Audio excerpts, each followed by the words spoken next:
하루 한 번 클릭 클릭 5분 수사 호주 정보. 애들레이드에서 북쪽으로 약 140km 떨어진 곳에 위치한 아주 작고 외딴 마을 스노우타운. 그리고 이곳을 수년간 호주 신문 1면에 오르게 했던 충격적인 연쇄살인 사건. 1992년 이 작고 평화로웠던 마을에선 도대체 어떤 일들이 벌어진 걸까요?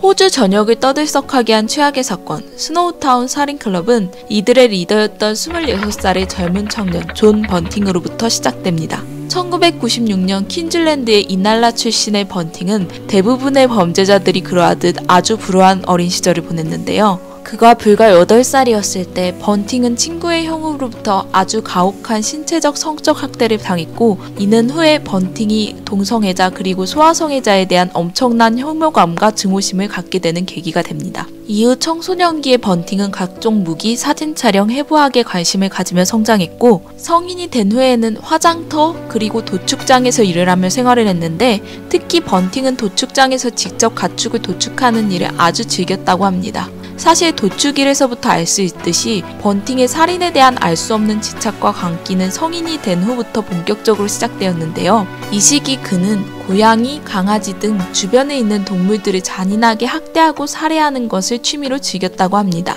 그리고 그의 본격적인 살인 행위는 그가 집을 이사하며 새로운 이웃으로 살인클럽의 주요 멤버 중 하나였던 로버트 와그너를 만나며 시작되는데요. 소아성애자와 동성애자에 대한 공통적인 혐오감을 가졌던 두 친구는 잘못된 편견과 혐오감을 끊임없이 공유하며 우정을 쌓아갔습니다. 결국 이들은 지역사회의 문제를 해결하기 위해선 자신들이 직접 소아성애자와 동성애자를 사회에서 제거해야 한다는 결론에 이르렀고, 이러한 잘못된 정당화와 명목 아래 이들은 끔찍한 살인행위를 시작했습니다. 처음 범행을 시작할 때 번팅은 와그너뿐만 아니라 자신과의 불륜관계에 있던 엘리자베스 하베이까지 살인을 가담시키게 되는데요. 후에 그는 점점 더 많은 살인을 저지르며 점점 더 많은 사람들을 살인행위에 끌어들이게 됩니다.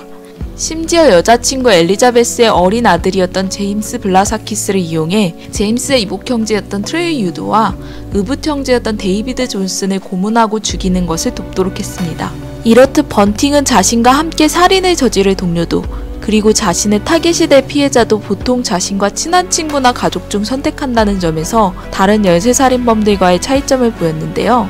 그 예로 번팅은 후에 자신의 살인클럽의 멤버 중 한 명이었던 마크 헤이든의 아내 엘리자베스 헤이든을 살해하고, 살인클럽의 일원이자 자신들의 동료였던 토마스 트레빌리안마저도 살인하는 등 잔인한 모습을 보여왔습니다. 소아성애자들에게 복수하겠다며 살인클럽을 만들어 자신들의 살인행위를 정당화하려 했던 모습과는 달리, 결국 번팅과 그의 살인클럽 멤버들은 점점 살인행위 자체에 중독되며 수많은 무고한 피해자들을 무자비하게 살해하는 모습을 보였습니다.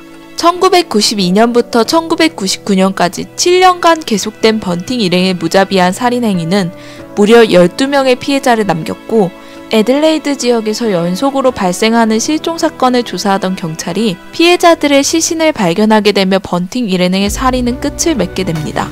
피해자들의 시신이 발견된 곳은 스노우타운에 위치한 한 폐건물이었는데요. 이 건물은 과거 주립은행으로 쓰이던 곳으로 더 이상 은행이 운영되지 않으며 건물이 오랫동안 비어있자 번팅과 동료들은 시신 처리를 위해 이 건물을 빌렸고, 그들은 시신을 절단해 여러 개의 큰 원형통에 남아 담아 과거 은행이었던 이곳에 보관을 했는데요. 경찰이 이곳을 처음 발견했을 당시 여러 시신들이 한 번에 부패되어 나는 악취로 기겁을 했을 정도로 현장은 끔찍한 모습이었다고 합니다. 사건 현장의 발견 후 경찰은 피해자들이 번팅 일행과 연관된 사람들이었다는 것을 깨닫고 번팅과 살인클럽 멤버들을 체포하는데요. 그중 살인클럽의 일원이자 번팅의 조력자 중 한 명이었던 제임스 블라사키스가 그간 번팅과 그의 살인클럽 멤버들이 저지른 행위들을 경찰에 자세히 진술하며 사건의 내막을 밝히는 데 많은 도움을 주었다고 합니다. 그의 진술에 따르면 모든 살인클럽 멤버들은 번팅을 마스터 혹은 가수로 부르며 그를 따라야 했고, 그가 지시하는 바에 따라 모든 멤버들은 고문, 시신 처리, 피해자들의 계좌에서 돈을 빼는 일 등 각자의 업무를 수행해야 했으며, 번팅은 자신의 지벽에 살인의 타겟이 되는 인물에 대한 정보를 맵처럼 만들어 놓았고, 이따금씩 무작위로 그들에게 전화를 걸어 살인을 예고하기도 했다고 합니다. 이러한 제임스의 증언으로 재판장은 번팅과 그의 살인클럽에 대한 모든 범죄에 대한 중요한 증언을 얻었고, 이를 토대로 존 번팅과 로버트 와그너는 각각 종신형을 선고받았으며, 그들의 범죄에 일조했던 마크 헤이드는 가석방이 없는 25년형, 제임스 블라사키스는 26년형을 선고받았다고 합니다.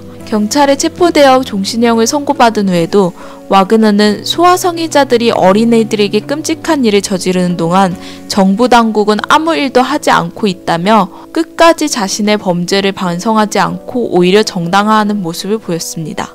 작은 마을 스노우타운을 떠들썩하게 한 스노우타운 살인클럽. 결국 잘못된 증오와 혐오로 얼룩진 호주 최악의 살인사건으로 남게 되었습니다.